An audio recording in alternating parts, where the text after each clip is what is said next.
Kwa niaba ya serikali nichukue fursa hii kuwashukuru wananchi wote na makundi yote ya kijamii hapa nchini kwa kuendelea kudumisha muungano hapa nchini na kwa kushirikiana na serikali katika kukuza umoja, mshikamano katika kuleta maendeleo na kukuza uchumi wa taifa letu. Kama ilivyoelekezwa na serikali, maadhimisho ya sherehe za Muungano miaka 62 kati ya Tanganyika na Zanzibar kwa mwaka huu 2026 yataadhimishwa kwa kauli mbiu inayosema miaka 62 ya Muungano, amani, umoja na mshikamano ni msingi wa maendeleo endelevu.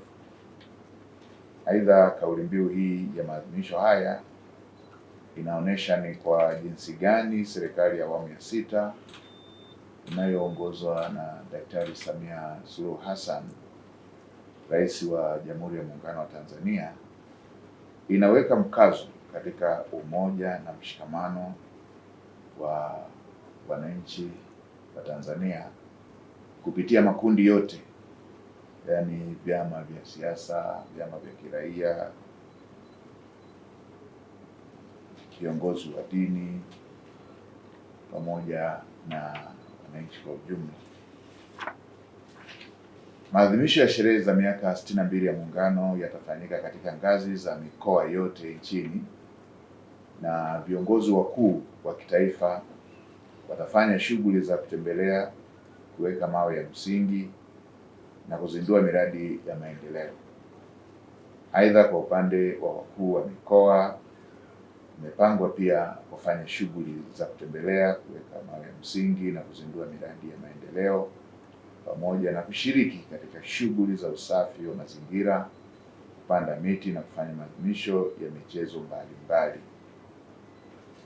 Hivyo basi, serikali inaomba wananchi kushiriki kwa pamoja katika shughuli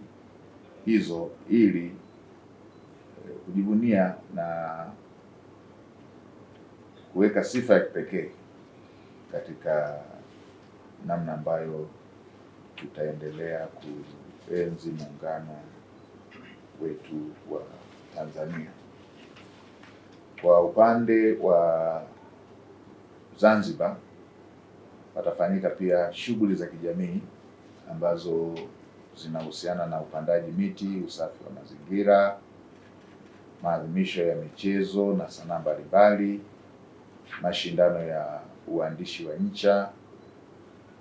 kwa shule za msingi na sekondari, kwa mahojiano maalum na wazee maarufu, midahalo, makongamano kuhusu muungano na hatua za maendeleo zilizofikiwa hadi sasa. Kwa ndugu wananchi, nitumie fursa hii pia kwa namna ya kipekee kumshukuru na kumpongeza Daktari Samia Suluhu Hassan, Rais wetu wa Jamhuri ya Muungano wa Tanzania, kwa kuelekeza kuwa maadhimisho haya yafanyike katika ngazi za mikoa ili kutoa fursa kwa wananchi wote kushiriki kwenye shughuli mbalimbali za kuadhimisha sherehe za miaka 62 ya Muungano wa Tanganyika na Zanzibar. Aidha, namshukuru Mheshimiwa Rais kwa kuelekeza kuwa fedha ambazo zingetumika kwa kufanya maadhimisho haya kwa gwaride na michezo ya halaiki zitumike katika shughuli nyingine za maendeleo, ikiwemo ukarabati wa miundombinu ya barabara ambazo kama tunavyojua zimeharibiwa na mvua zinazoendelea kunyesha katika maeneo mbalimbali hapa nchini. Naomba kutumia fursa hii kuhamasisha wananchi wote kushiriki ipasavyo kwenye shughuli za kijamii, midahalo, makongamano katika kila mkoa ili kujadili maendeleo endelevu yaliyofikiwa katika nchi yetu katika kipindi cha miaka 62 ya Muungano. Aidha, nielekeze Wizara ya Ujenzi na Ofisi ya Waziri Mkuu TAMISEMI kuzibaini barabara zilizoharibika zaidi ili fedha hizi ambazo Mheshimiwa Rais ameelekeza zitumike kurejesha miundombinu iliyoharibika, kazi hiyo ianze mara moja.